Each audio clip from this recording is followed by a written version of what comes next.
مشاهدي الأفاضل، طيب الله أوقاتكم أينما كنتم بكل خير. أحييكم وأقدم نشرة أخبار المساء من الفضائية الإريترية والمستهل بالعناوين. رؤساء الدول والحكومات يهنئون بعيد الاستقلال. الإريتريون في الخارج يحتفلون بعيد الاستقلال.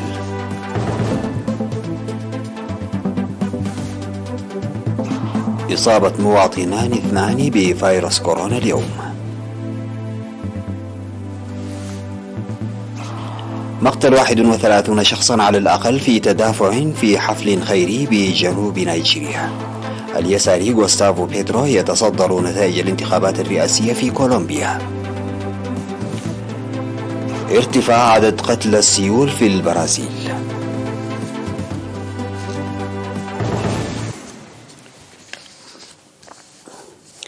السلام عليكم ورحمة الله. بعث رؤساء صربيا ألكسندر بوتشيتش وألمانيا فرانك فالتر وإفريقيا الوسطى بروفيسور فوستين تواديرا برسائل تهنئة لحكومة وشعب إريتريا بمناسبة الذكرى 31 للاستقلال. وأعرب الرؤساء في رسائل التهنئة التي أرسلوها عن تمنياتهم بدوام الصحة والتوفيق في العمل لرئيس أفورقي والرخاء والازدهار لإريتريا وشعبها. وقال رئيس صربيا في رسالة التهنئة: في الوقت الذي نحيي فيه الذكرى 10 لإقامة العلاقات الدبلوماسية مع إريتريا، نؤكد الرغبة الحسنة لتطوير علاقات التعاون الثنائية المرتكزة على التفاهم والاحترام المتبادل. وأكد تقديره لاحترام إريتريا لركائز القانون الدولي.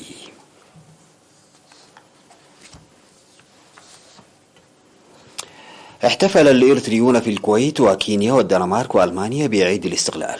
وقال القائم بأعمال السفارة الإريترية في الكويت السيد حمد يحيى حالي في الكلمة التي ألقاها في الاحتفال الذي نظم يوم 27 من مايو وحضره السفراء وأصدقاء إريتريا: إن عزة ومجد الاستقلال يأتي من التضحيات الكبيرة المقدمة من أجله، مشيدا بمساهمة الإريتريين في الكويت في برامج التصدي والتنمية. وأوضح مسؤول الجالية الإريترية في الكويت السيد سالم صافي تجديد العهد بهذا اليوم والاستعداد للإيفاء بالمتطلبات. وذكر سفير إريتريا في كينيا السيد بيانا روسوم في احتفال الإريتريين في كينيا بعيد الاستقلال المراحل المعقدة التي مر بها الشعب الإريتري لتحقيق استقلاله وتنفيذ المعجزات للدفاع عن سيادته. وقال إن إريتريا تقف اليوم في مكان عال بفضل صمود شعبها وقوات دفاعها وقيادتها الرشيدة. واحتفل الإريتريون في الدنمارك بعيد الاستقلال، حيث خاطب الحفل مسؤول الشؤون القنصلية في سفارة إريتريا في الدول الإسكندنافية السيد إسياس جبراي. وقال إن كافة الأنشطة المنظمة من الإريتريين في الداخل والخارج بعيد الاستقلال تعكس مدى الوطنية والثبات على المبدأ. واحتفل الإريتريون في مدن برلين ودارمشتات وجسن وفريدبرغ وفيتراو وهامبورغ دراشاي وأوفنباخ وأولم ونورنبرغ ولوراخ وشتوتغارت الألمانية بعيد الاستقلال يوم 28 من مايو.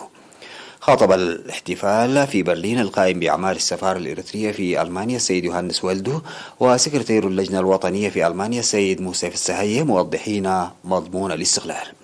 كما احتفل الإريتريون في فرانكفورت الألمانية بذكرى الاستقلال يوم 25 من مايو.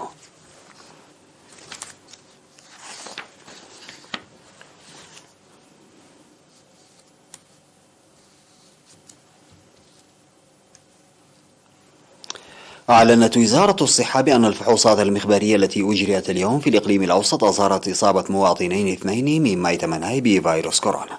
في غضون ذلك شفي 2 من مرضى كورونا كانا يتلقيان الرعاية الصحية في مستشفى الإقليم الأوسط. بهذا بلغ عدد المصابين بفيروس كورونا في البلاد حتى الآن 9759، شفي منهم 9649 وتوفي 103، فيما يتلقى 7 الرعاية الصحية في المستشفيات. وزارة الصحة 30 من مايو 2022.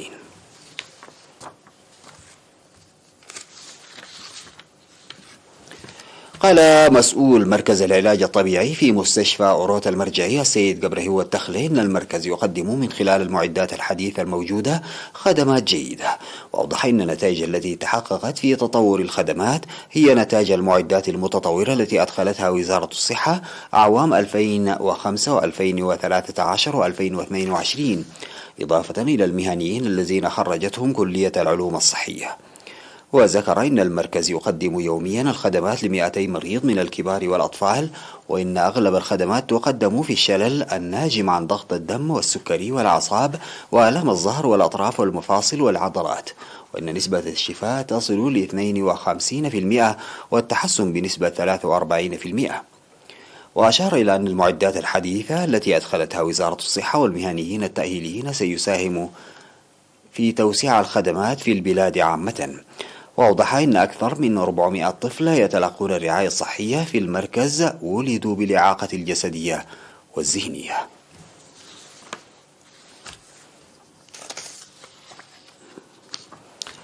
ذكر مسؤول التعليم في مديرية تسنية الأستاذ رافائيل كفلقرقيش ارتفاع كبير في عدد المدارس والطلاب في سنوات الاستقلال في المديرية بفضل الاستثمار الضخم في البنى التحتية. وأوضح أن 300 طالب كانوا يتلقون التعليم في مدرستين قبل الاستقلال، وارتفع عدد المدارس حاليا إلى 26 مدرسة وأكثر من 21 ألف طالب، ونسبة الإناث فيهم 44%. وقال إن العلاقة بين المدرسة وأولياء الأمور ساعدت في تحقيق نتائج مرضية للطلاب في الامتحانات الوطنية، وأشار إلى بناء مدرستين ابتدائيتين العام الماضي في عد كيراي وعد جيران في إطار جهود توسيع الخدمات التعليمية في القرى النائية. من جانبها أوضح مدير مدرسة ساقم الثانوية الأستاذ برخ الطعوم إحداث تغيير نوعي في قطاع التعليم. كما أوضح مدير مدرسة علي قدر الثانوية الأستاذ محمد جميع محمد علي ارتفاع الوعي التعليمي لإرساء المدارس في المناطق النائية والمدن، وأسهم ذلك كثيرا في إحلال العدالة الاجتماعية.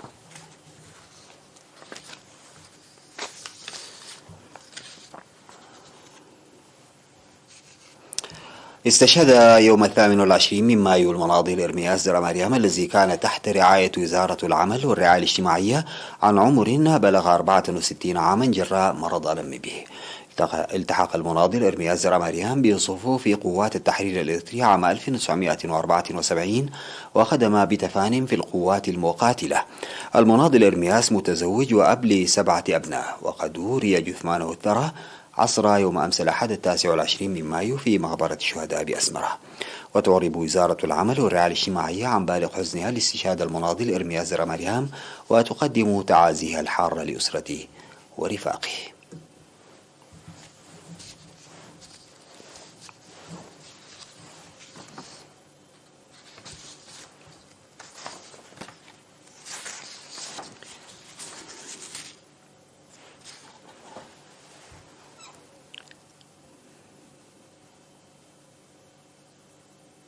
بعد الفاصل سيداتي وسادتي أعود بالأخبار الخارجية.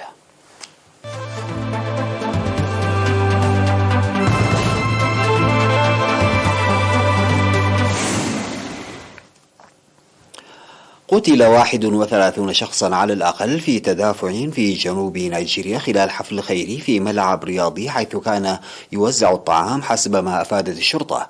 وقالت المتحدثة باسم الشرطة المحلية غريس رينجي كوكو إن التدافع حصل في مدينة بورت هاركورت في ولاية ريفرز في نيجيريا، ونجم عنه 31 قتيلا على الأقل.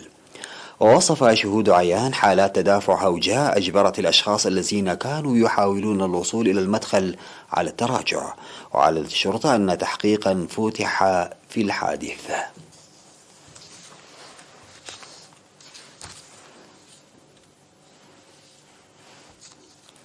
فاز المرشح اليساري غوستافو بيترو بالجولة الأولى من الانتخابات الرئاسية التي جرت في كولومبيا، وسيواجه في الجولة الثانية التي تجري في 19 من يونيو رجل الأعمال رودولفو هرنانديز الذي احتل المركز الثاني بصورة مفاجئة.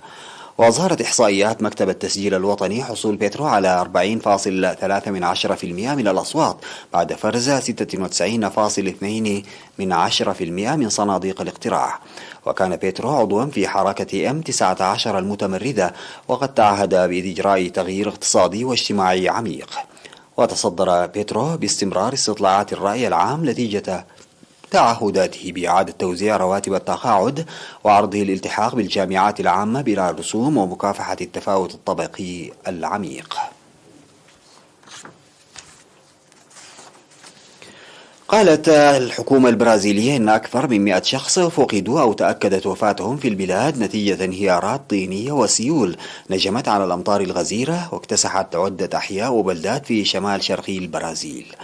وهذه رابع مرة تشهد فيها البرازيل فيضانات ضخمة خلال 5 أشهر، مما يؤكد الافتقار للتخطيط العمراني في الأحياء الفقيرة في معظم أنحاء البلاد، حيث يتم في الغالب بناء مناطق عشوائية على سفوح التلال المعرضة للانهيار. ويأتي هذا الدمار أيضا في الوقت الذي يتساءل العلماء عما إذا كانت دورات الأمطار غير الطبيعية التي تشهدها أكبر دولة في أمريكا اللاتينية ناجمة عن آثار تغير المناخ. وفقد 56 شخصا آخرون في برنامبوكو.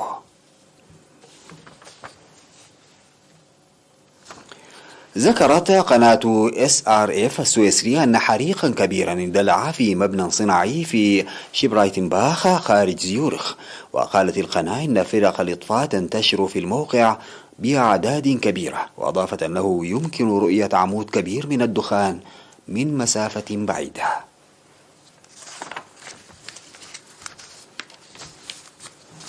ختاما سيداتي وسادتي لنشرة أخبار هذا المساء أعود فأذكر بعناوينها. رؤساء الدول والحكومات يهنئون بعيد الاستقلال. الإريتريون في الخارج يحتفلون بعيد الاستقلال.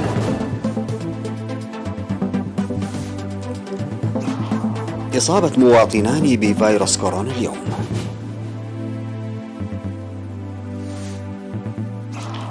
مقتل 31 شخصا على الأقل في تدافع في حفل خيري بجنوب نيجيريا. اليساري غوستافو بيترو يتصدر نتائج الانتخابات الرئاسية في كولومبيا.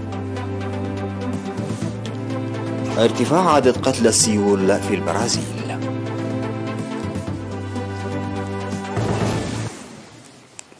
انتهت نشرة أخبار المساء قدمتها لحضراتكم من الفضائية الإريترية. شكرا لمتابعتكم. السلام عليكم ورحمة الله تعالى وبركاته.